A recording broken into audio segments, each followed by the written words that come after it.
Hey,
20, 2020.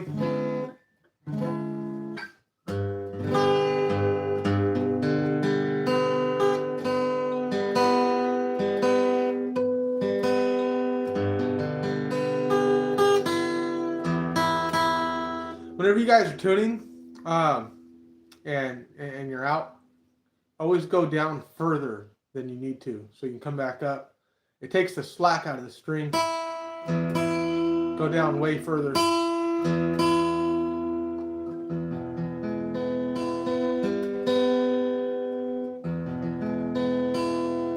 It's going good, man. Just got off work, working at the gym, so I just decided to hop on here. Every time I get on here, it helps me get a few subscribers at least, and I get to interact with everyone. It's pretty cool. And I'm playing anyway, I'm picking up my guitar anyway. I might as well, you know, jam with some folks. Last night we had some people who got their guitars, kind of just. I think you were here last night.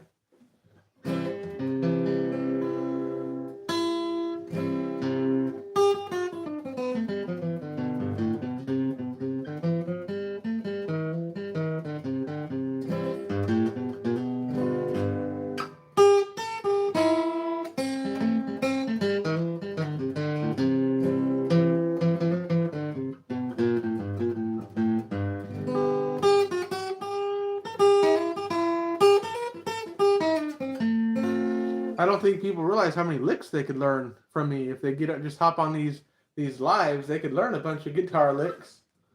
I'll show them, I'll show them note for note. We'll do it.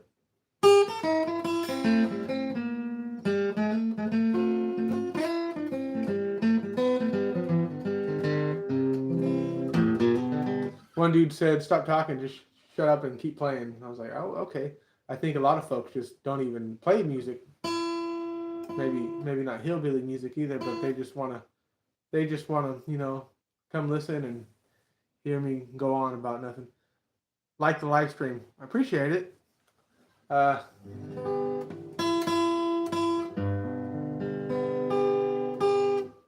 Might start getting my dad on here so we can start getting it more interesting. Talking about just whatever, random stuff. I like to hear what everybody else is up to, though. I don't just come here to play. I kind of like to interact with folks, see what they're into, what other hobbies they got, whatever. Sure, a lot of beginners appreciate getting straight to the licks instead of somebody yapping about theory. Thank God, yes, because I'm not a theory guy. My dad knows theory. He's like all into that. The circle of fifths, all this stuff. I need to learn some of it. But there's plenty of channels on here that are really qualified, let's say, for that stuff. So my expertise is like looking at somebody play a lick and be like, oh, they're a note off here, or they're the reason they're getting stuck on that guitar lick or that guitar run is because they're starting with an upstroke. And so I think my talent is like technique aspects, like showing someone that they can pick faster if they hold the pick this way and try this technique. And that's where I like to come at it. So when I go on these Zoom lessons, I'm gonna just teach a bunch of guitar licks, and I'm gonna show them how to put them together, and that way, when it comes time to take the lead or the solo, they know what to do. They're not stuck.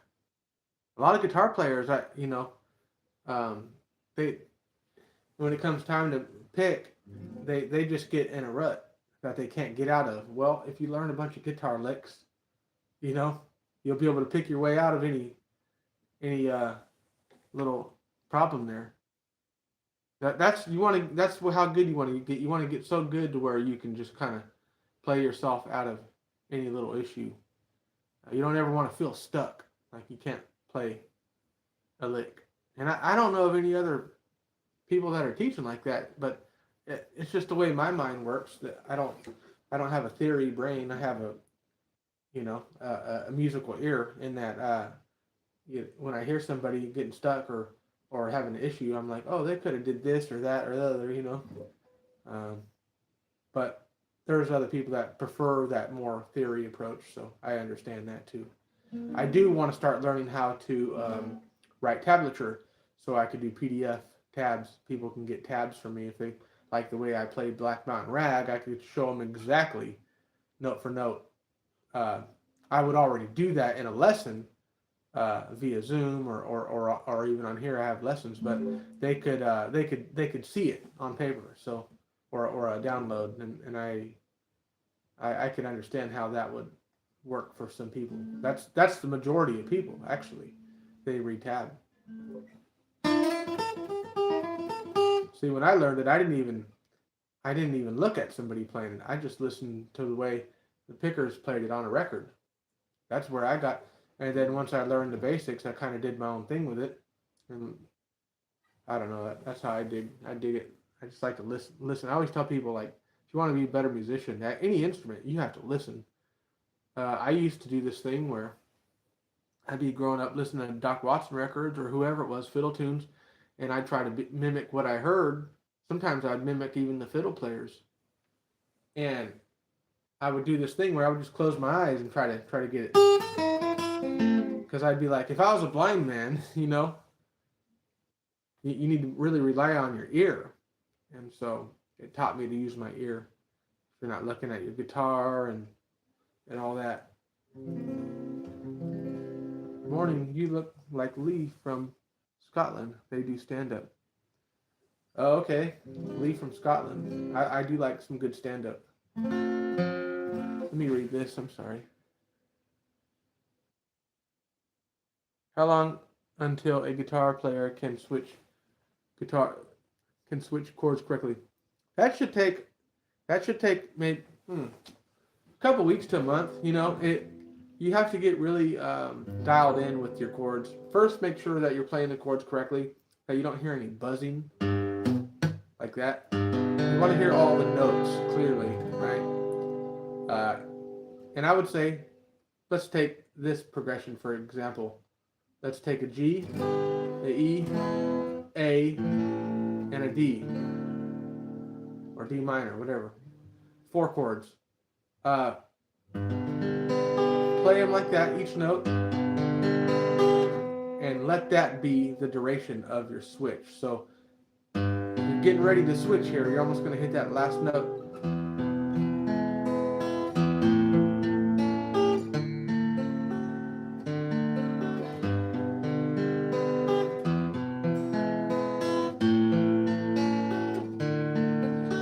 Kind of mess around with it. This is a simple tip. Actually, a lot of people, beginners especially, this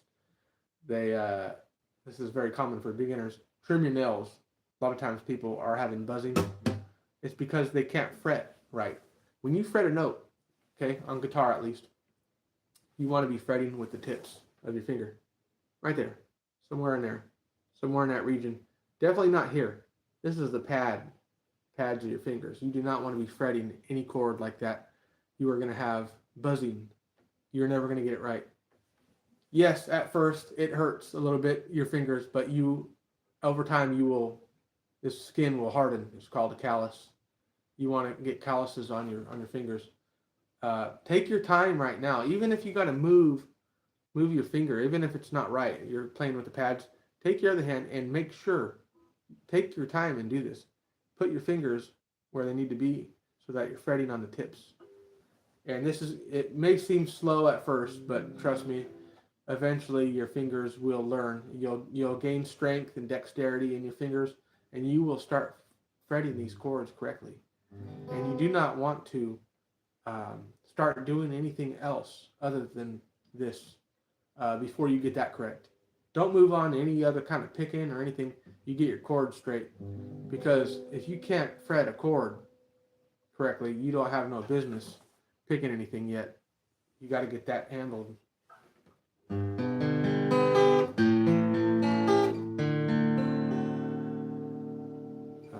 That'll make your life a whole lot easier when it comes time to play the picking stuff.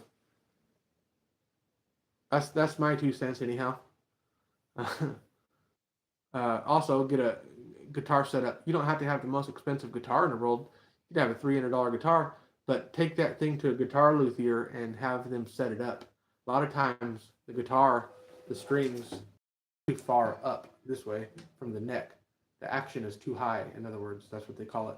You want the strings to be a little bit lower. That's gonna make it to where it's easy to fret. It's easy to make these chords then.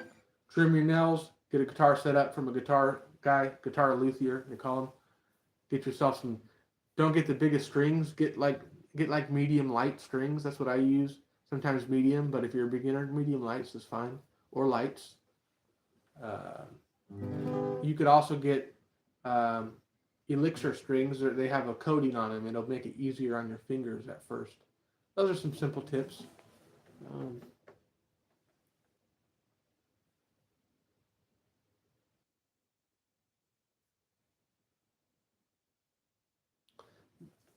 Yeah. Anyway.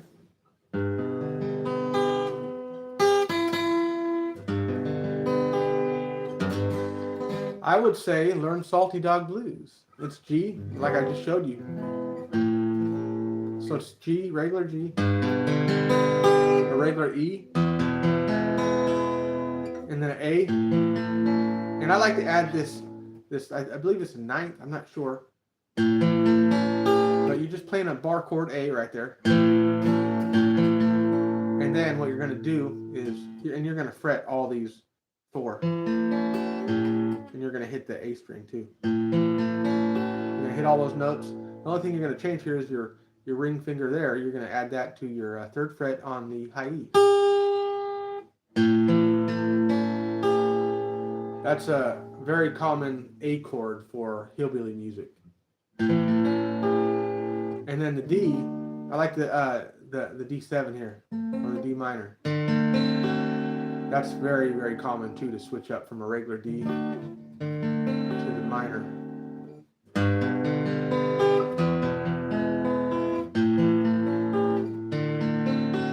And so the Salty Dog Blues was written with those chords, those variations of those chords. So it went something like this.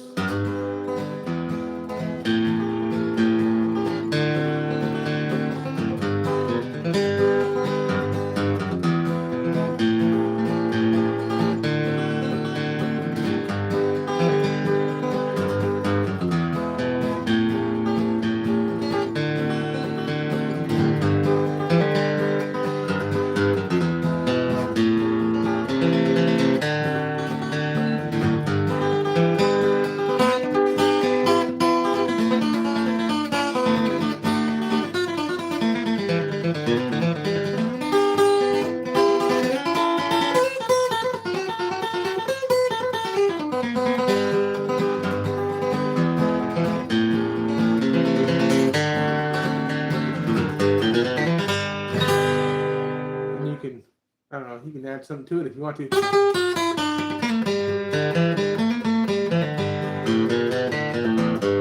Bluegrass it up. I use elixir strings. They last a good while. Yeah, these ones are about 2-3 years old. My dad said this is his guitar.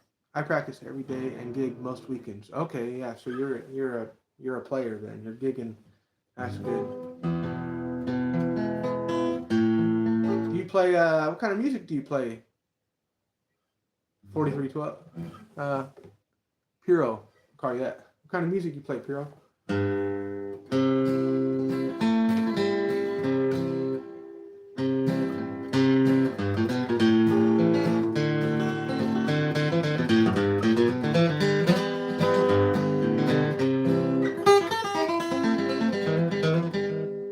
Play some Hillbilly DJ. Oh yeah, we'll do some breakdown. You gotta give me 8-string. Gotta give me a... Let me see if I can sweep. I can't even sweep on this.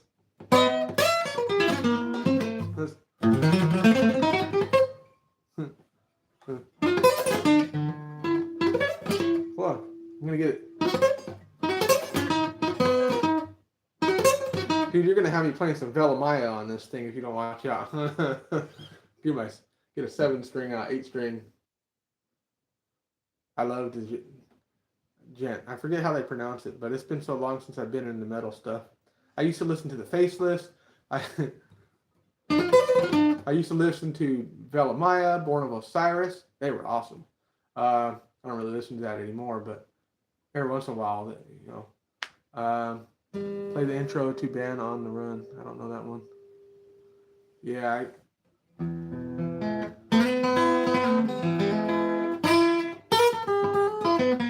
Circle of Contempt.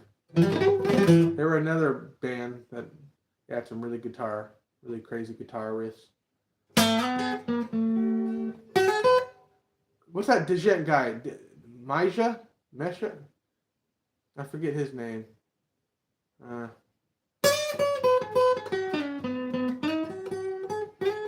I think Michael Keane from the Faceless was about my favorite guitar player as far as like the technical death metal. I bet nobody in here knows who that guy is.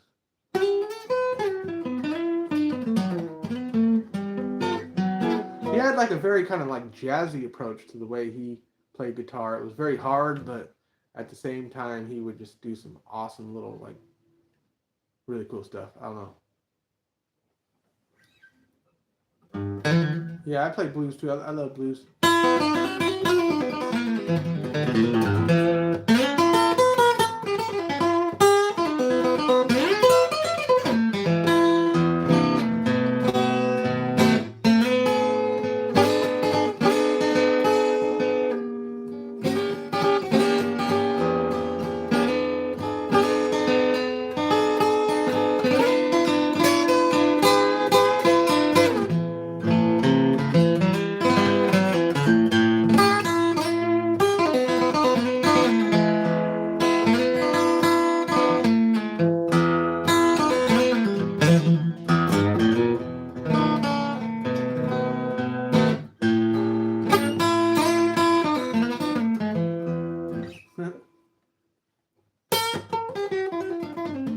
I'm ready to do some more shorts. Yeah, Dad is in the house. He wants to do some more videos here.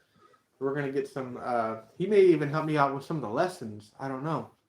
Because he does have the theory side of this stuff, so we'll figure it out, though.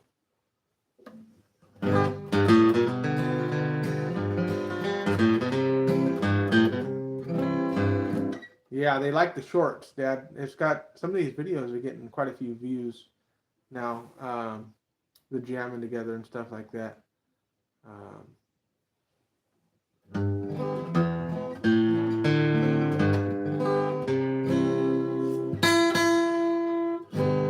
going to do a lesson on that Salty Dog Blues. Somebody want to learn that solo. I'll have to learn how to write these tabs out as well for those who want to download PDF tabs eventually. I'm looking into software right now in order to make that possible. Apparently it's pretty easy once you get the software. Some software even offers recording device so that you could just play it and it will literally record PDF file tablature right in front of you.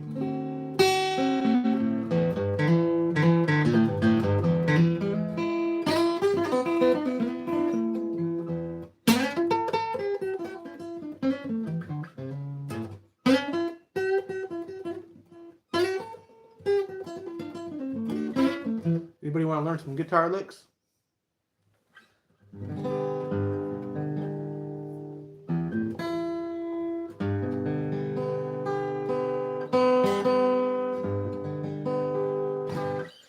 There's a really cool one.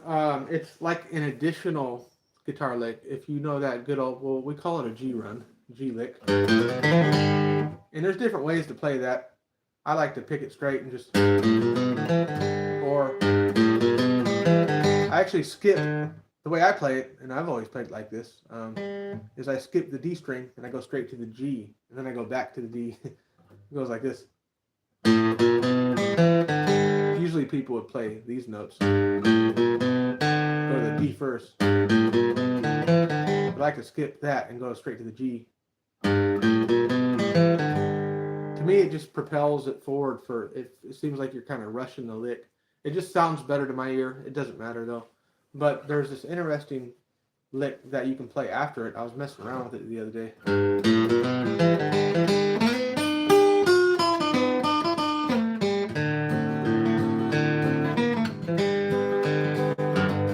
I heard it somewhere. I think I heard Doc Watson do it in a song a long time ago. I think it was maybe it was Wareframe Stranger. I'm not sure. But it was a cool little addition there. A cool idea that you can add to that. So if you already know the G lick, you could just add to it. And then the notes after that, the additional thing would be this. Those two notes there on that D string and the open G. See those two notes after that lick? This is the lick here. That's done. But if you want to add to it,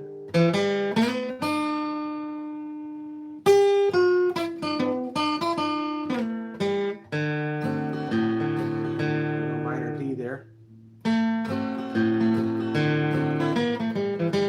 Hear that? It's a little walk down from the third fret on the G string to the second, 3 to 2, and then an open G, open, 3, 2, open, and then 2 on the D string, and then open G. Down, up, down, up, down is the pattern there. Down, up, down, up, down. Most of these guitar licks, with a few exceptions, are going to start with the downstroke on the guitar pick. Especially really fast ones. And if you do not start with the right stroke, then you are never going to get the lick. This lick here, I could never play that right if I started with the upstroke. It would just throw the whole thing off. Throw the whole cadence of the lick. You would not be able to get it. So that is important. Making sure, a lot of people I see they're practicing a lick and it sounds off because they're starting with the wrong sequence, the wrong. Most guitar licks, like I said, are going to start with a downstroke, and that's how you're going to get the most speed out of your playing there. Economy and movement, you know, you can't expect to play something fast if you're backwards.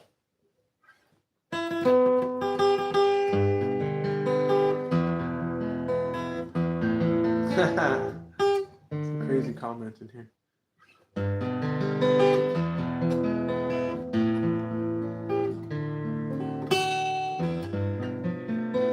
That's a cool chord right there. A little diminished G. I don't know what it's called. It's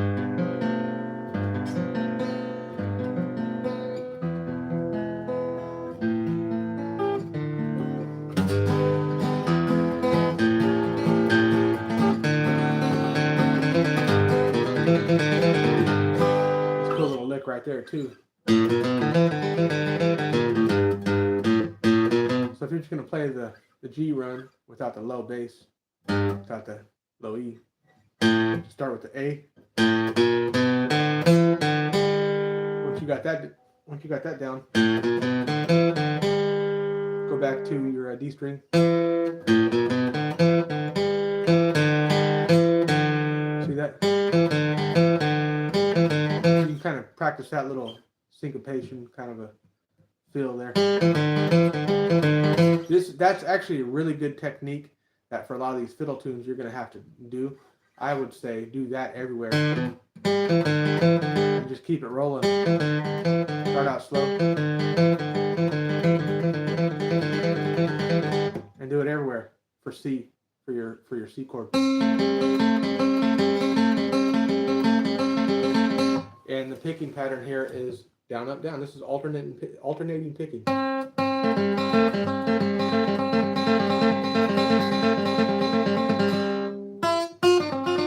For F. See?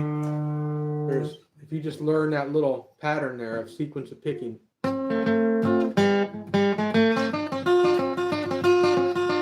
Get really good at doing that.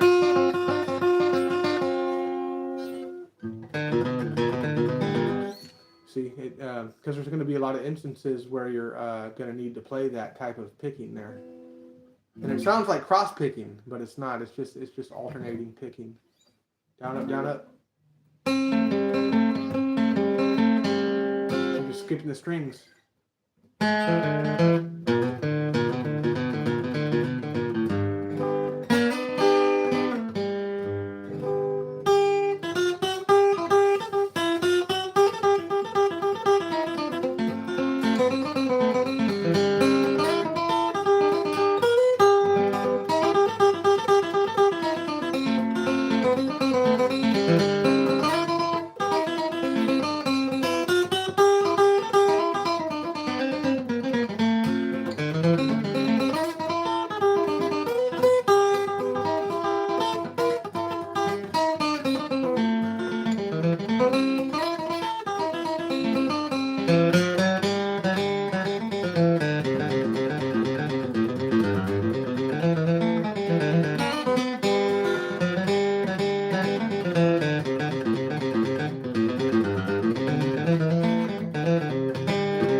Showed this the guitar lick to somebody from East Tennessee Blues the other day.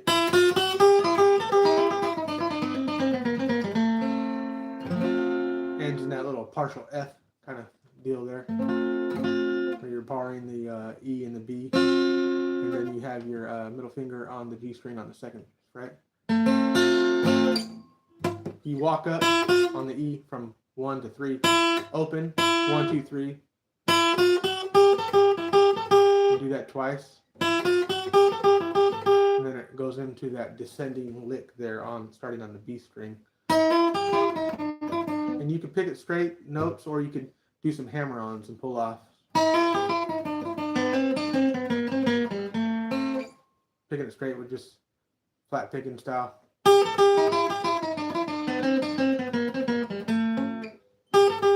the hammer-on. The hammer-on sounds smoother.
Kind of fast for that one.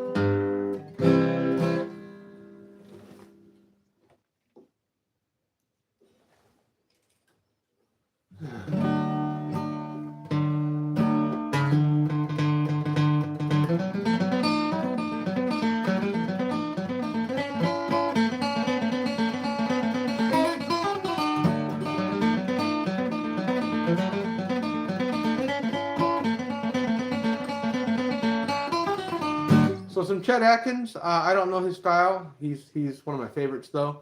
But I did like that record that him and Doc Watson did. I think it was literally called Chet and I Make a Record.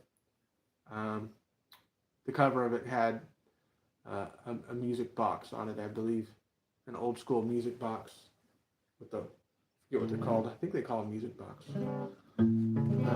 That was a really cool record, and they did Ragtime Annie, and I think they did it cabled up at the 2nd fret. I think this key. And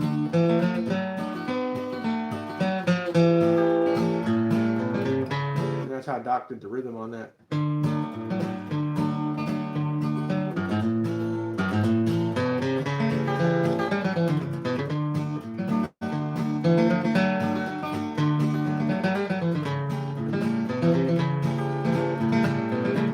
That's how he did it right there.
Warm up, but that's Ragtime Annie, the way they did it. Play that Deep River Blues. Yeah, I need to get some picks so I could play it, but I haven't worked on that style too much, but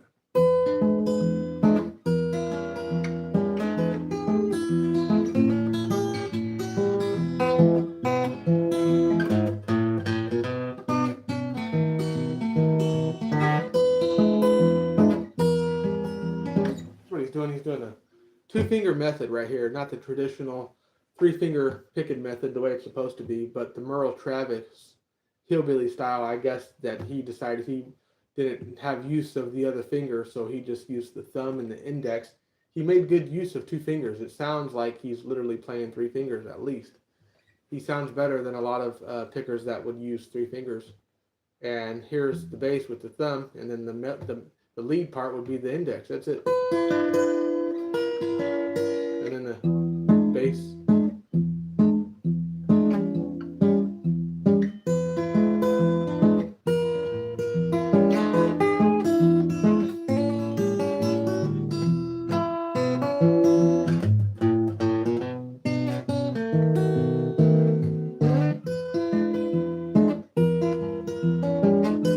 A little bend right there.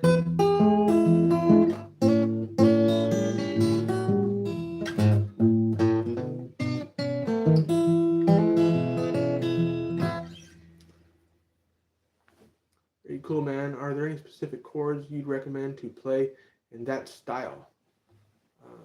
What style are you talking about? Blues stuff, or like, or were you talking about the Ragtime Annie stuff?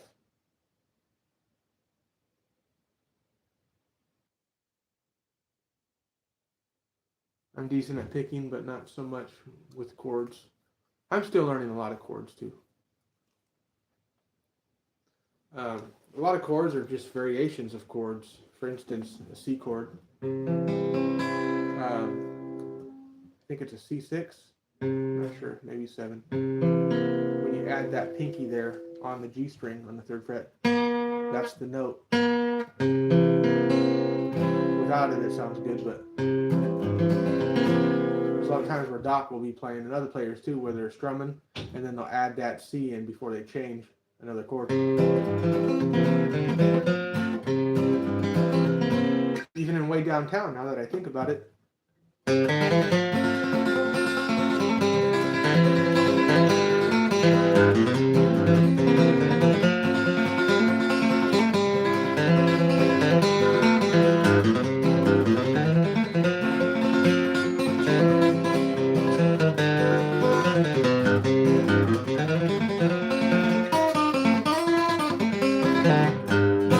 So he does it there.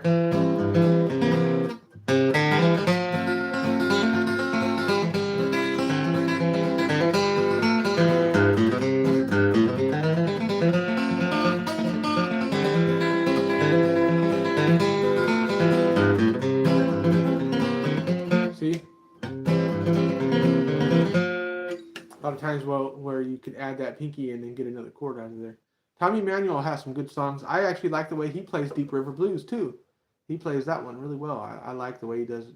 He does it a little different than Doc and other players. I better charge my phone in, or it's going to die.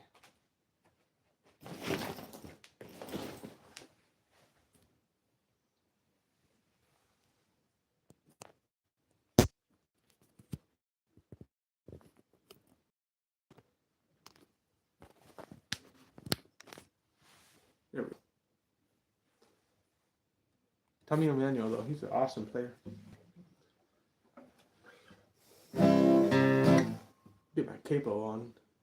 A lot of these tunes are capoed up, especially with fiddle tunes. A lot of them are capoed up at the 2nd fret for some reason.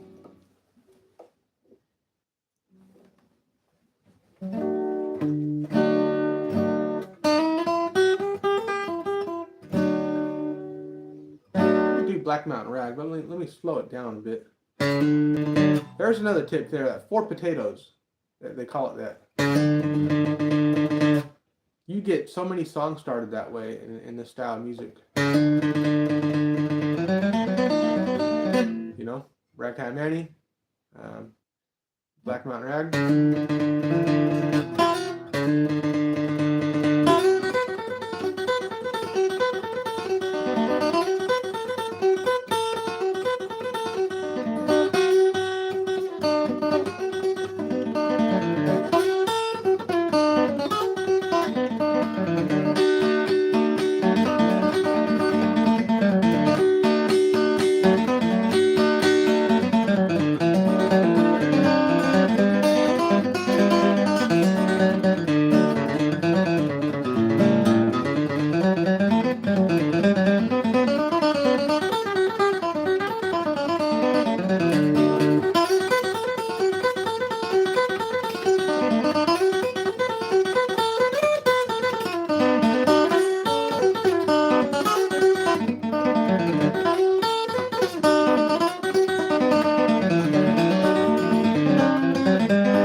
Messed it up.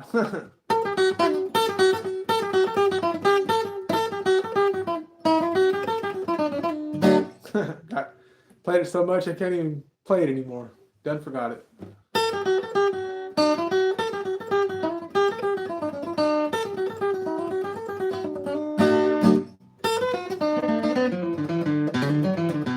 But that's got this little thing here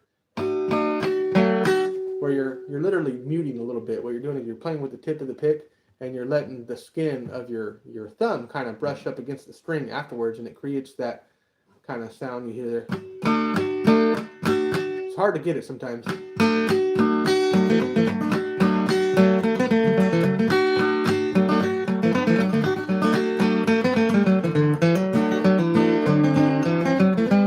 Little cross picking here. I like to throw this in there.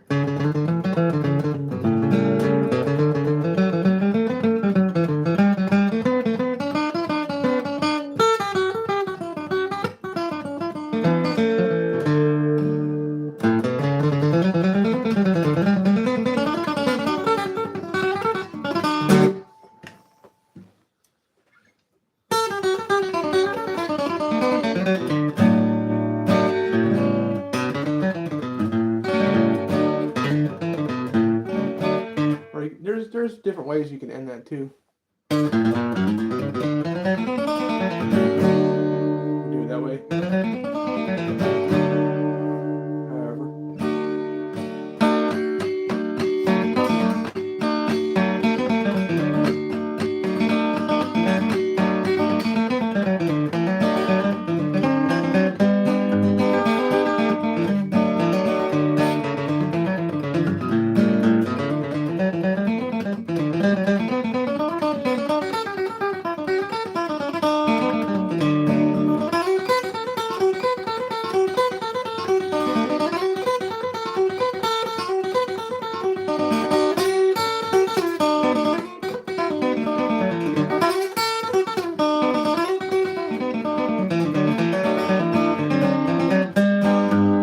Rhythm part is pretty cool though in that one too. What Merle Watson did.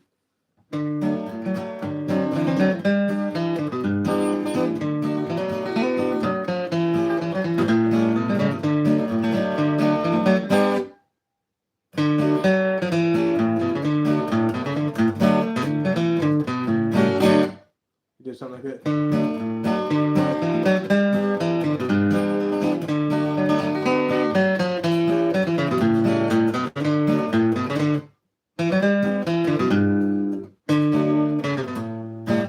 Something like that, I remember.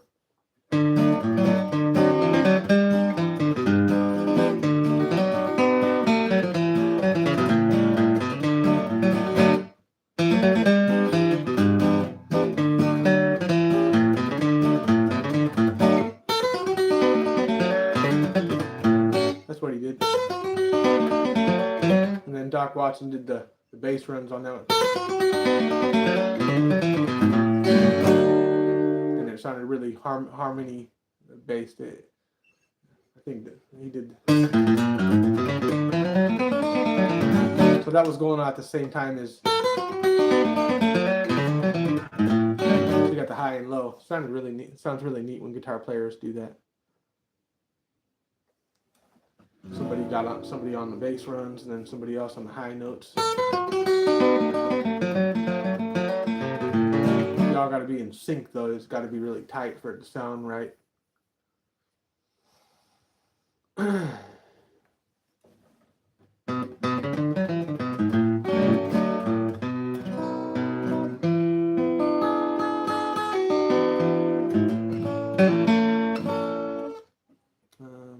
Yeah. Trying to figure out what to play now. Somebody wants a, I don't know if I did a lesson on Lost Indian. I always get that one confused with Cherokee Shuffle. I don't know why.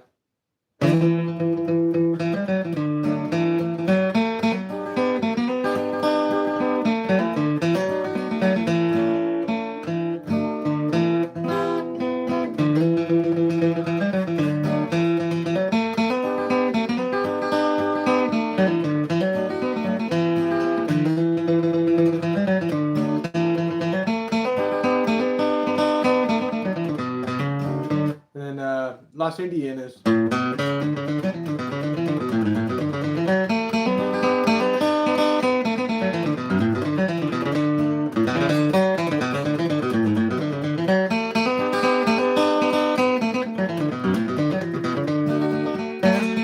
got that little that cross pick in there on 2 strings. That's what he does in Salt. That's, you got to learn that technique because that is in Salt Creek. That's in Old Joe Clark.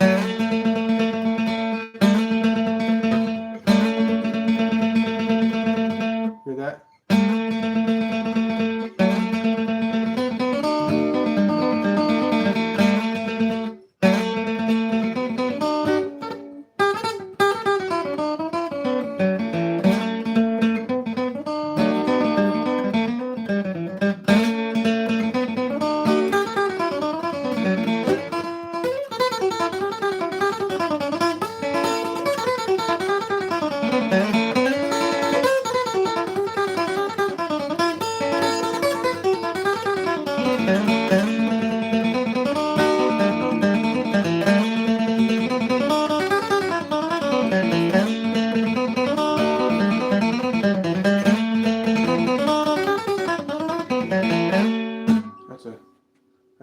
fast one.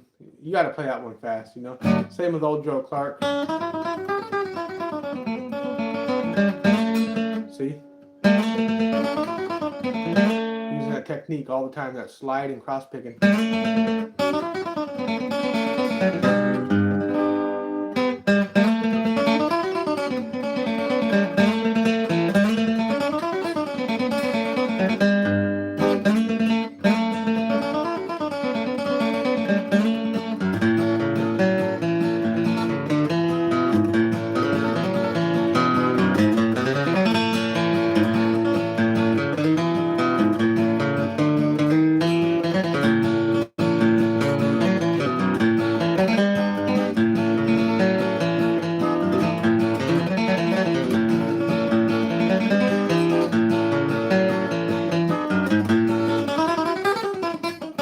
Too fast.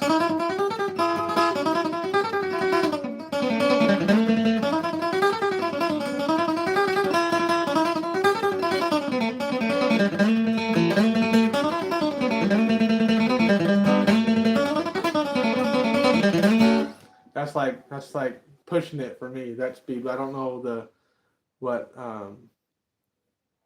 what tempo that is, but I'm sure that's at least 150.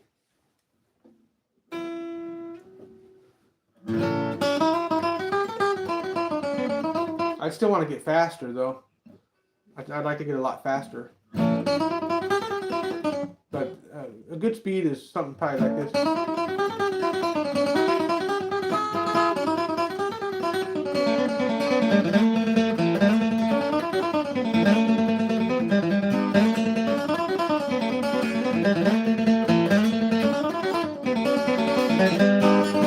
That way, if you play it so fast and you start missing all the notes, you lose the melody, and it just sounds like you're kind of forcing it. There's a sweet spot, I think, for bluegrass picking. There's a threshold of, I mean, if you're playing so fast that you're losing your band, everybody's got to be fast if you're going to pick fast. One can't be fast.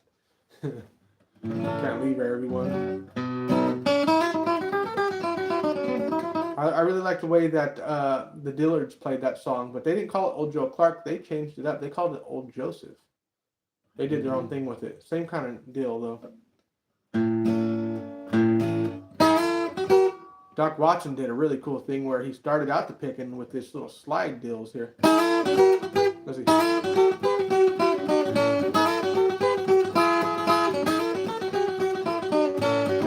With some double stops.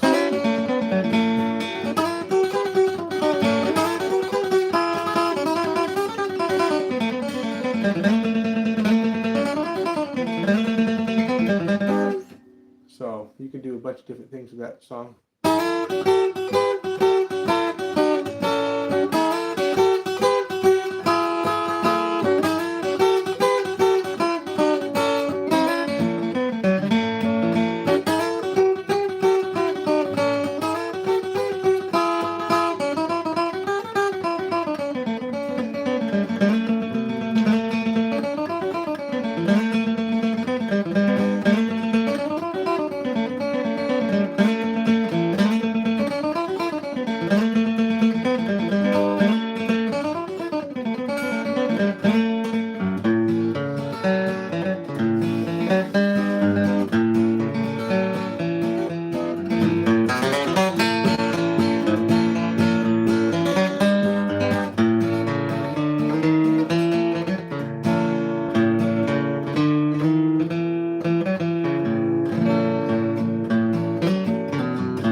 That's a cool little simple deal. You can learn that little trick. A little pull off there on the A string on the first fret.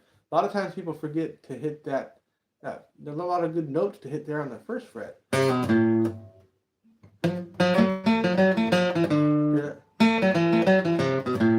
Instead of, a lot of times that's typical. But don't forget the first fret for your picking notes.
I want to start doing live where I can just start picking to like random tracks, bluegrass, blues, whatever, just to mess around part of the time.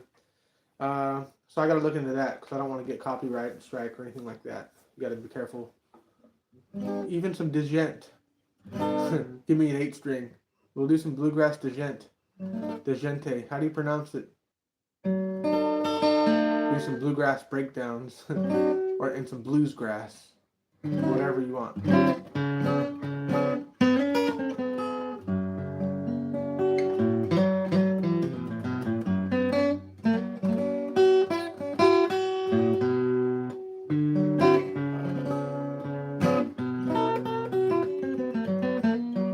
I got a selfie stick right now that the phone is on. That's been helping me out for these.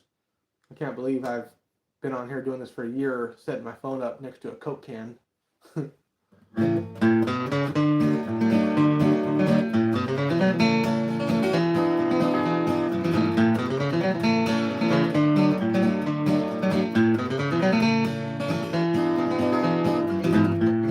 Well, you lost some weight, sir. Haven't seen you in a while. Right on, man. Yeah, I did lose some weight. I got up kind of heavy. I was lifting a lot. I got up to around like I was doing it on purpose, so I wasn't just sitting around being lazy. uh, I was eating a lot more, that's for sure. I got up to like 249. Yeah, and I'm like 190 right now, so lost a couple pounds.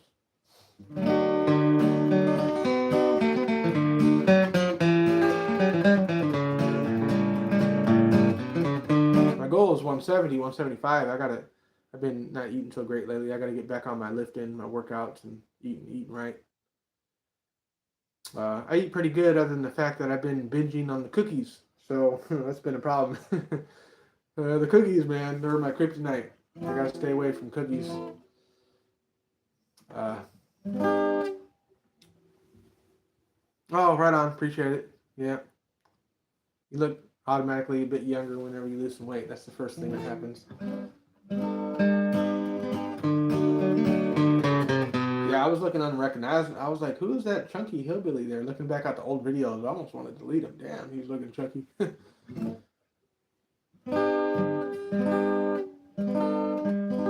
Yeah, I never was a sweet person, you know? I mean, occasionally, but it wasn't a problem until recently. I moved in with my family, and they all like eat sweets all the time. And at first, I was like, "What the heck is wrong with you? You guys are like kids eating candy and stuff. What the heck?"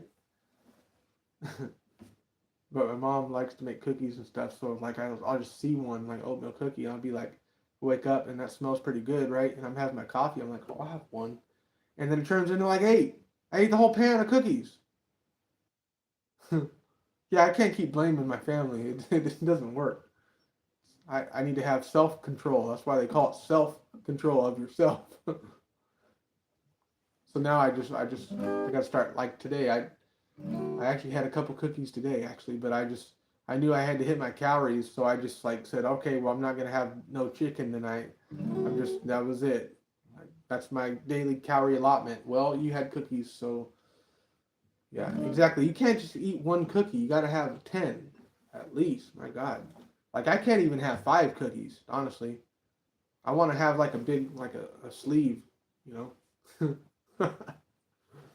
Like the Tates. With Tate's cookies, oh my god, those are delicious. They come in 2 packets. I gotta have both of those. I don't want just one of them. They got like 7 cookies, and that's not enough. You know. Then I end up looking at the package. I'm like, I just had like 2,000 calories worth of cookies. Not good. Don't get me talking about diet stuff on here. Everybody's gonna unsubscribe.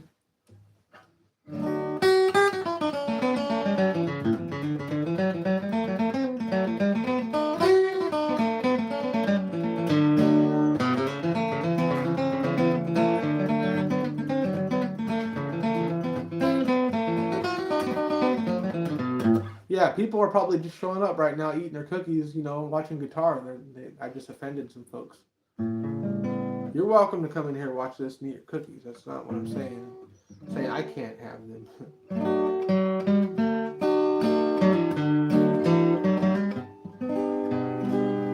There's this tune that I really liked. It's called "Thinking Tonight of My Blue Eyes." It was written by the Carter family. Ice Cream Bar. You got to switch it up. Yeah, you know what? Have you ever? Oh my God, I don't want to talk about this anymore because I'm gonna want one. But the Yasso bars, Yasso. See, yeah, okay, that's how we do it. We're going to the gym tomorrow, so This is fine, because in some way we're magically gonna burn it all off on the treadmill tomorrow or whatever. It never works out that way though, because you keep getting on the scale, and I'm like, oh, I'm still 195. I did the workout. It's good to stay moving. Go to the gym tomorrow, definitely. Hopefully it was a good ice cream bar. I like the Yasso bars. They're low calories, and you can smash like a whole box of 4. You can just and not feel bad about it. They got actually a little protein in them. They're 100 calories each. Freebird. Oh man, I can't do it. If I was talented enough to play Freebird, I'd probably play it. I'm not. That has like 4 guitar parts in it. I could never make it sound right. I could probably play one of the guitar parts pretty good. Flying Burrito.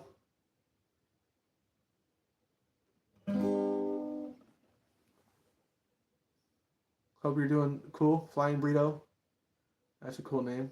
Burritos are good. Like burritos. Carne asada or lengua, tongue. Oh dang, where you get them? Walmart, the zoo. I call Walmart the zoo. Never know what's gonna go down on Walmart. Aisle 7. They're always getting into something crazy. Yeah, I go there. My work is by Walmart, so if I got a little extra cash, I'll buy a whole box of Yasso bars. So the best ones to try, check this out. There's 2 flavors. I've tried them all. Here's the ones you want to get. Mint. If you don't like mint, try this one. You may like this. Some people that don't like mint ice cream actually like these at work. So the mint chocolate chip ones, and they're really nice because the chocolate chips the ratio of ice cream and chocolate is really good. It's not. Sometimes you get mint ice cream and the ratio is all screwed up. They got too much chocolate in them. Yeah. Okay. Then I got one for you here. Then no mint. Cross it out. Cookie dough. Get that one. The cookie doughs, and I didn't even care about anything cookie dough until I tried them. They have the smallest little pieces of cookie dough in there. It's really good.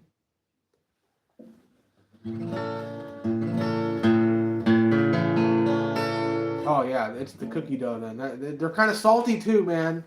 The cookie dough's got some saltiness to it. And they're 100 calories each. So you could like just annihilate the whole box and you've only did 400 calories worth of damage.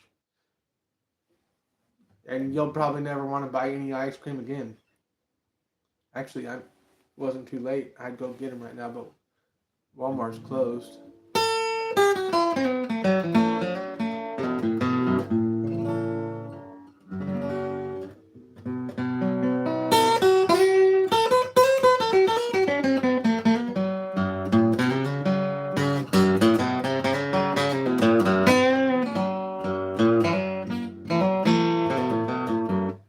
How often are these chats? Well, right now they're kind of random, but usually I've been going on every day. I went on earlier today, actually. I know I posted in my YouTube on the top where my channel, it says daily lives at 3 o'clock. I updated that. and I haven't been doing that like I should. I may take that down, but that was my goal initially, was to start at 3 p.m. because of time zones. I thought, I looked at the YouTube studio where my demographic of followers are for, and 3 o'clock made sense to go on, because if I go on too late, people from around the world, they can't get it. 3 o'clock is like good, because it just works out that most people can get on at that time, from what I've seen from this. But I don't know. That's my goal, is to just get on once a day. Maybe miss a day here and there. I don't know.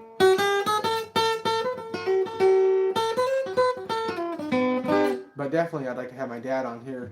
We can play back and forth and just whatever, just BS about stuff, movies, whatever, current events. I don't really get into politics or anything like that, but I keep that out of it. I keep it to like cool stuff, movies,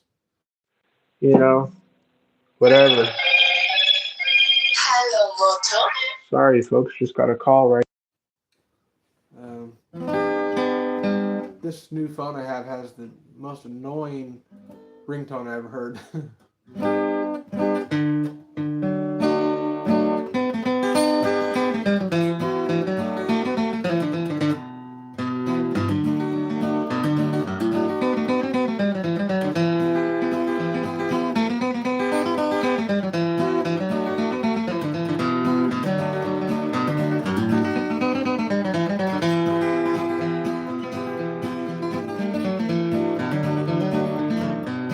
Well, you're at the right channel. I will show you how to improve your picking.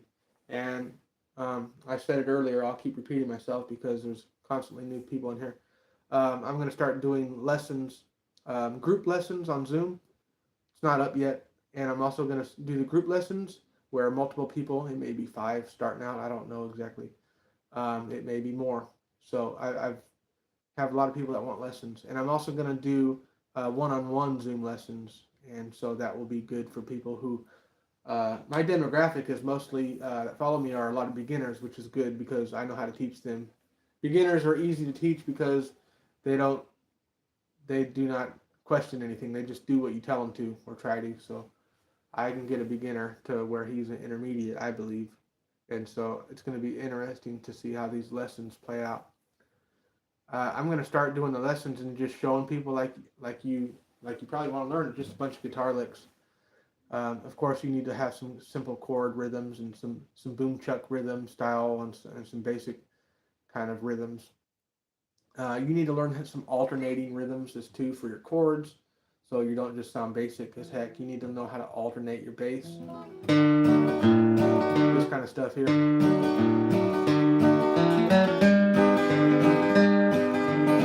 Maybe some simple little runs, bass runs and stuff to get you from chord to chord.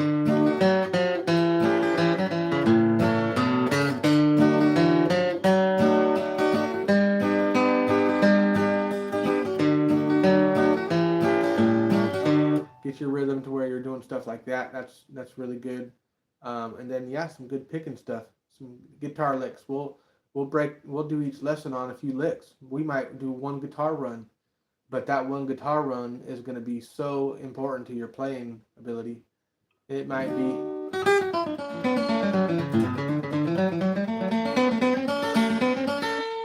you might, another thing we do, something like that. We'll work on a bunch of good guitar licks. That's going to be my teaching style right there. Not going to get into the theory too much. Not at all. Do you prefer to play with a capo? Yeah, I do. This capo it's just one of the cheap traditional capos. I don't like these ones, but that's what I have now. I'm going to get another one. I like the ones that clamp on the back there, that are flat.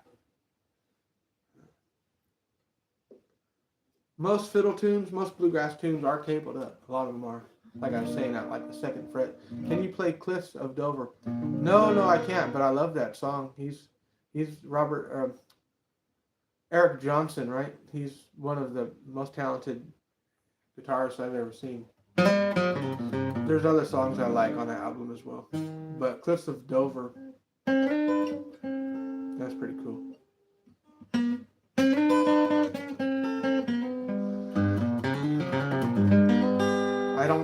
I don't know if I have the skill to play that one, to be honest with you.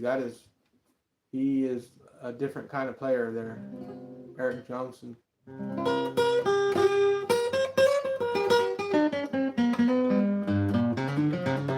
Because there's almost some stuff in there where he's almost practically sweep picking.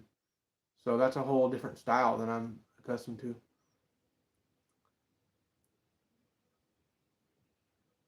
Yeah, there's some parts of that that are really good.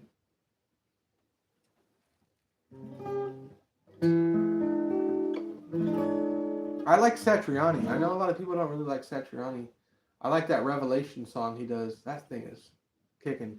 And he's not even my style of player. I wouldn't care to really play like him. There's other players that I like a lot better, but there's a couple songs of his that just are totally different than everything, and Revelation is one of them. Whereabouts are you located? Merca. Merca. California.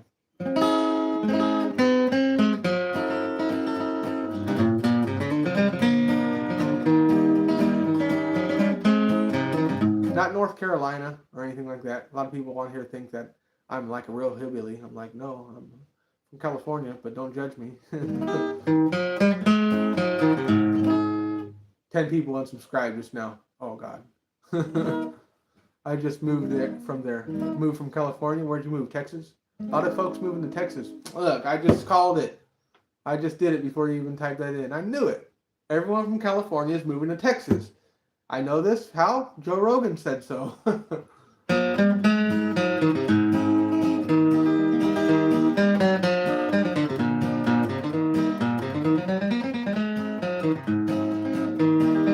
Don't tell me Dallas.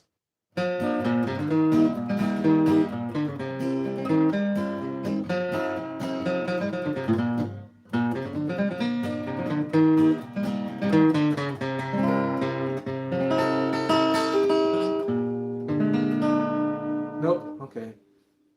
Let's see. Let me guess. This is a fun game. I'm not gonna guess one of the mainstream ones.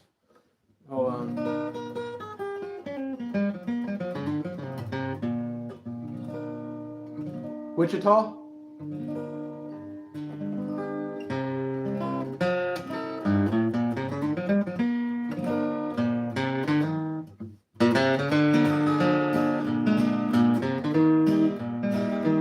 Austin. You moved to Austin.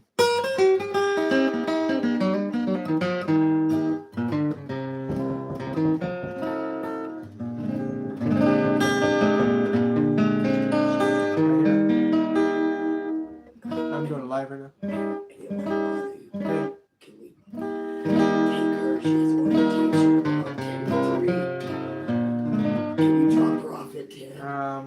About 80 miles from Dallas. Oh, wow.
Brush up on it. Get it right.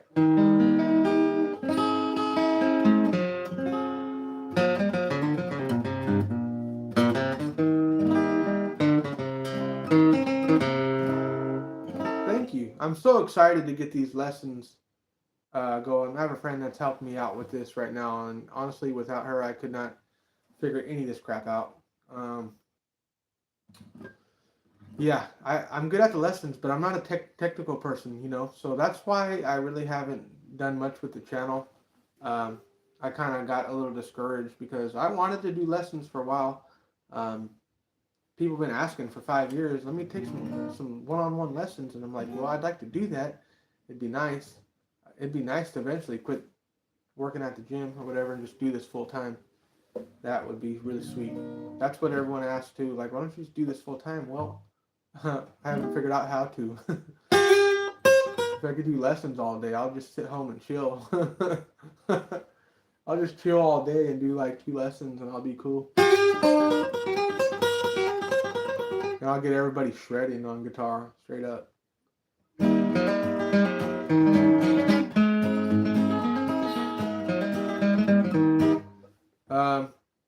Medium pick. I think Fender picks are the best picks in the world. Medium. Trim your nails. Trim your nails. For beginners. Trim them low. Get your guitar set up. Medium light strings. That's good tips to start out. When you're learning your chords and you're picking, make sure that you are fretting on the tips of your fingers and not the pads. Right? A lot of beginners will play chords like this, and they're already screwing up because you're learning mistakes. You want to take your time, readjust them with the other hand. Make sure you are fretting with the tips of your finger. I can't stress this enough. Don't even worry about any picking unless you can't play your chords without no buzzing. Go for it. Do you make up your own music too? I mess around sometimes. There was this chord progression I messed around with a while back, years ago, and I'm not a songwriter, but I'd like to get into it if in the future. But it was just these simple little. It was like a C chord, the frame of a C, but it's kind of moved up.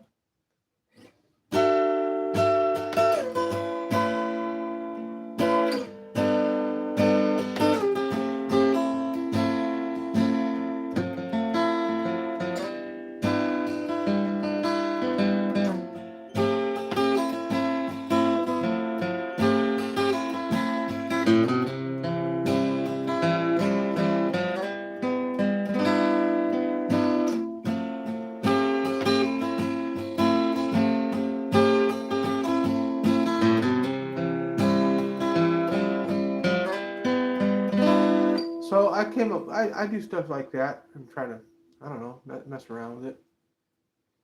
But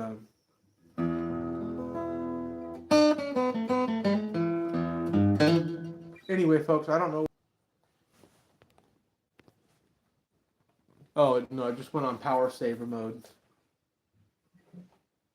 How do you figure out the songs you play? You talking about like the picking stuff? For that stuff, I just I use my ear, and like I said, it helps when you know 1,000 guitar licks, different ways and stuff like that. That's why I want to teach everybody a bunch of guitar licks. There's no other teachers that's doing this. That's just playing licks.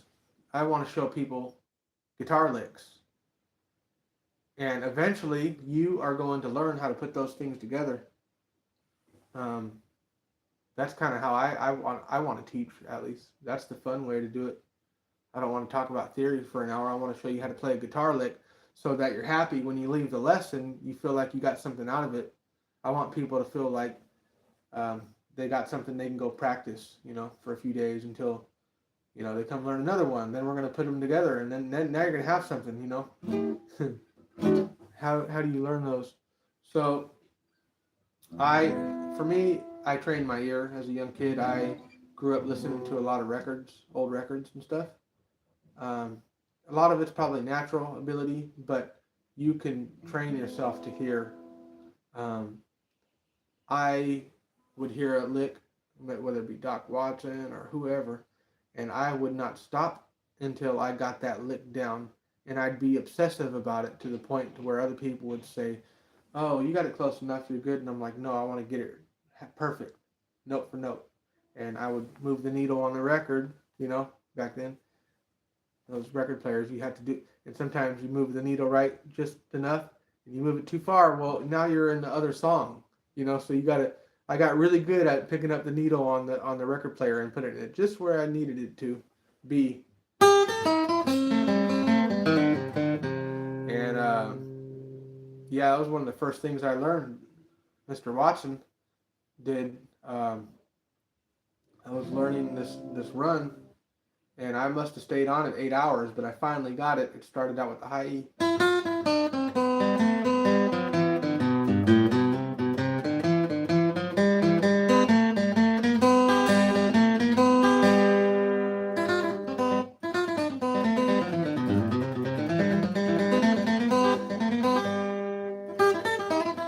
Yeah, just become obsessed. How good do you want to get, You want to get really, really damn good? Well, you can get it. Yeah.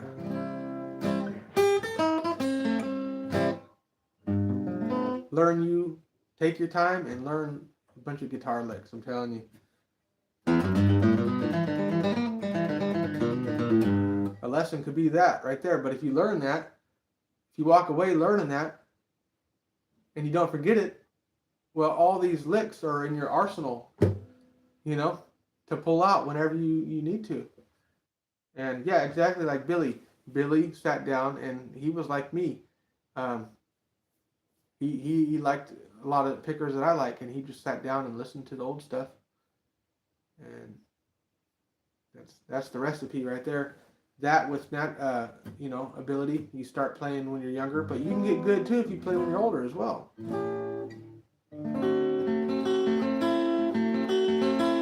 Practicing hours a day is good. At least I'd recommend 2 hours a day at least. You make time for it. Hour a day is good too, if you're efficient. Playing with people is really good too. Also, practice with a metronome. That's really important so that you learn these things in time. So many people do not want to play with a metronome. I actually need to go buy one. I didn't have those influences around me. Yeah.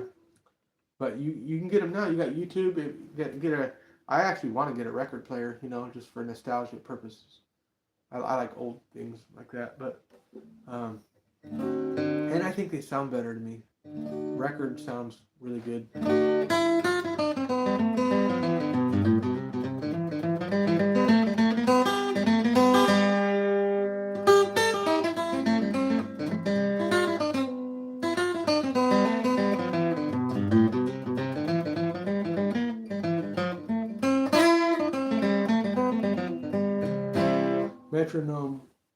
Metronome on tour phone, on your phone.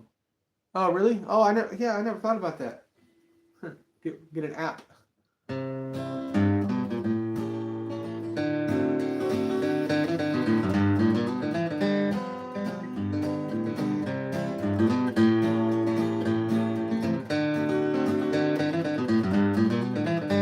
Yeah, it's cool. I kind of want one though that goes back and forth like that. They look cool.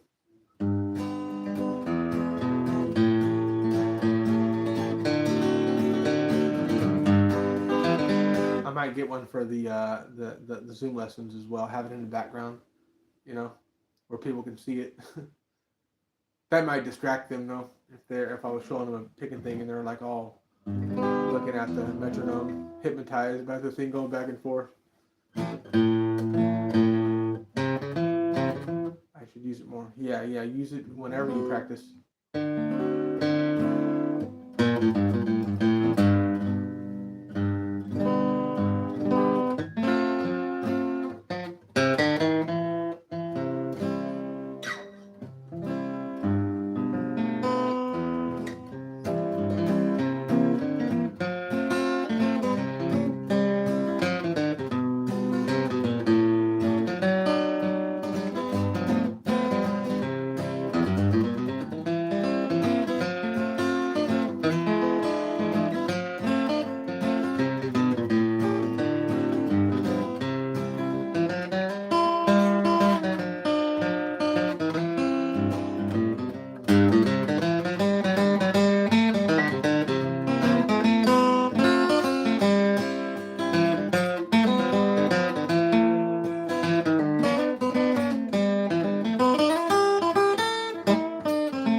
learning that the other day.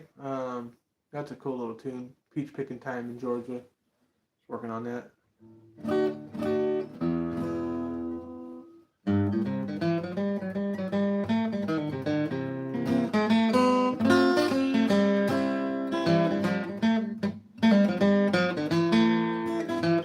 Got the double stops in there. I love those. They're all. That's a technique too. A lot of my lessons will be on techniques. Double stops. There's a lot of different ways you can play them. You know, Ragtime Annie.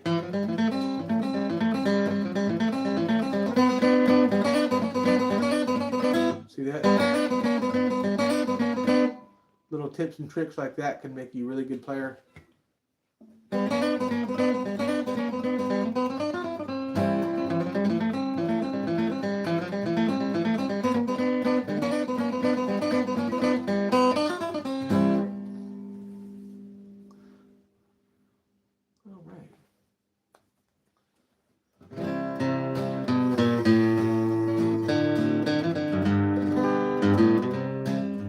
Yeah, practicing on double stops. Slide.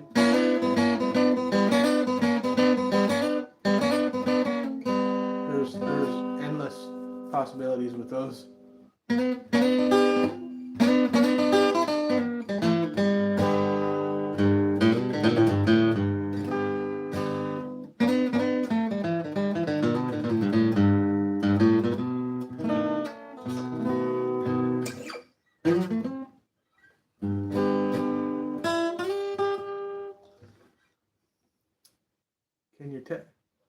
Can you tap your foot instead of using the metronome? Sure, you can, but it may not be in its time. Sometimes I tap my foot even off beat.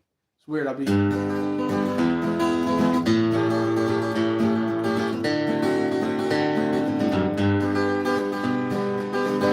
See, I don't think my foot's in time.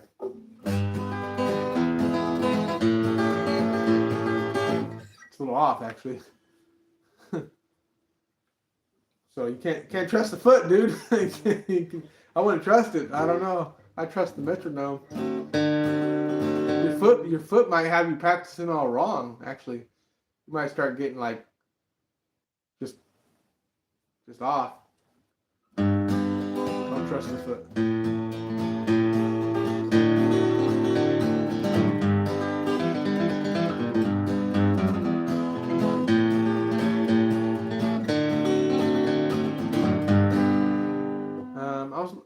I forgot June Apple the other day. I was trying to work on that one again.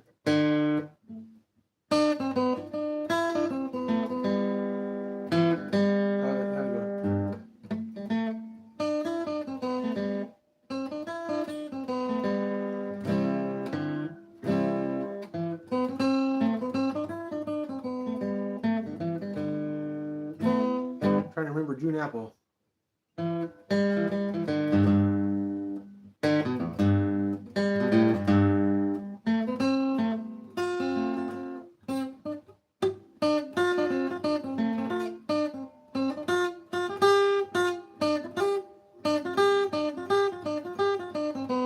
Oh, I'm getting to it.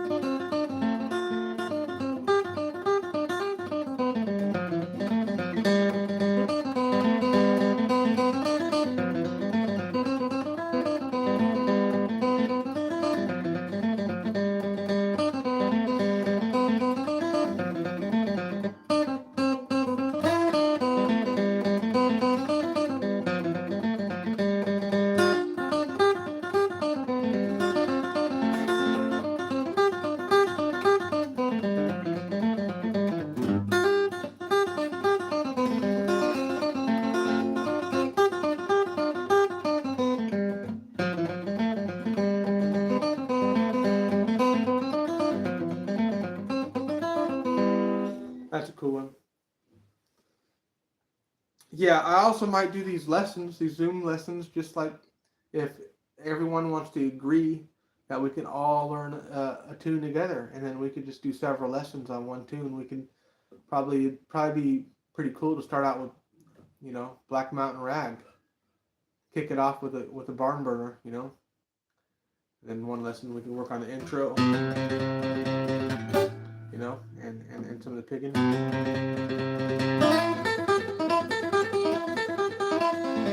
However far we can get in a lesson, we might do 3-4 lessons on Black Mountain Rag. If it depends on how fast people get it. So.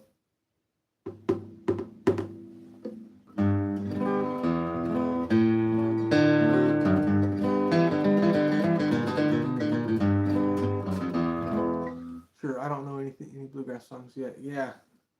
The thing about bluegrass, you'll learn some really good skills there that will be good for you to learn. If you can play bluegrass, you can pretty much play any music. Even metalheads come over to bluegrass and they're like, how do you guys play this stuff?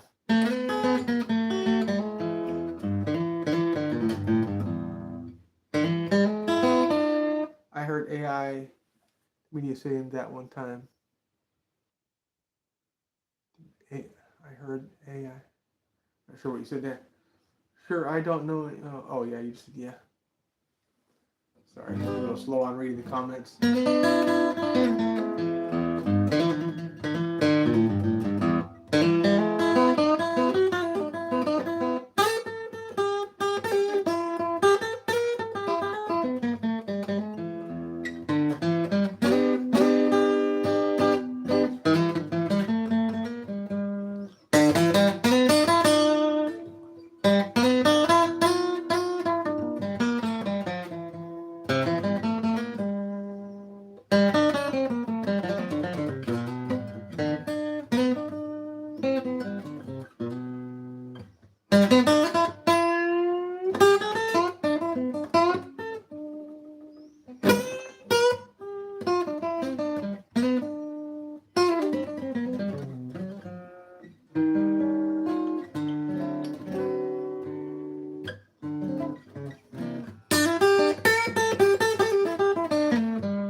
Hello, Gene.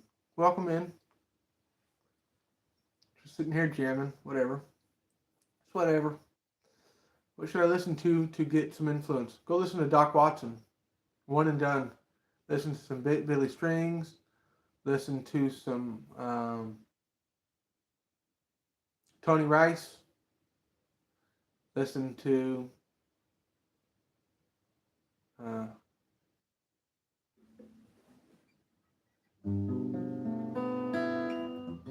that's good enough. And go listen to a lot of fiddle music, a lot of old fiddle music, a lot of bluegrass fiddle. Yeah, listen to all that stuff. Listen to some Texas swing, since you're now living in Texas. Listen to some Bob Wills, some real Texas music. Go listen to San Antonio Rose by Bob Wills. You'll like that one. That'll get you into where you need to be going.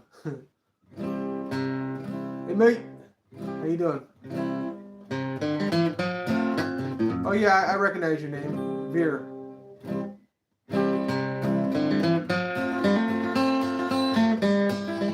Yeah, if you want to go listen to some real Texas music, Bob Wills was kind of the founder, if you will, of that Texas swing movement back in the day. It was a little bit different from your traditional country, and it was really neat the way they. Bob Wills and the Texas Playboys, I believe their group was called, and they recorded a song called San Antonio Rose, I think in 1929. It was before the Depression started, I believe. So that's your roots right there. And then of course you had Bill Monroe, which coined the term bluegrass. Before then it was called old-timey, country, whatever. But he's the one that came, that's why they call him the father of bluegrass. He's the one that named that name, Bill Monroe. And that was kind of in the 40s, somewhere in there.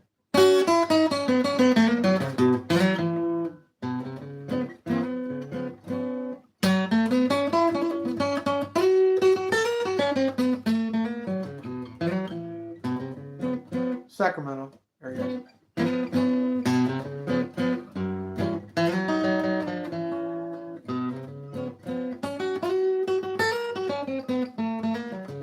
Yeah, still good with the fingers, I see. Fingers still good. Thank you, Lord. They're still working. Still attached to my hands. That's good news.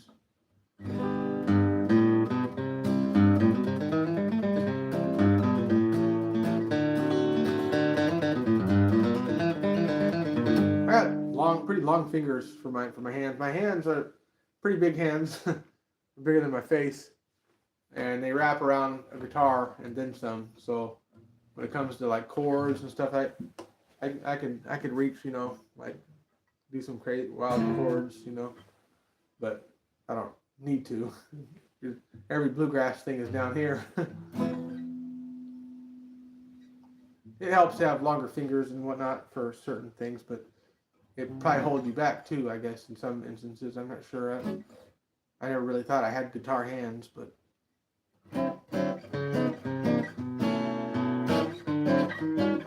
everyone has their different attributes that makes them good. My right hand has always been fast. I've had naturally fast right hand. I can pick really quick with it. I didn't really have to learn that.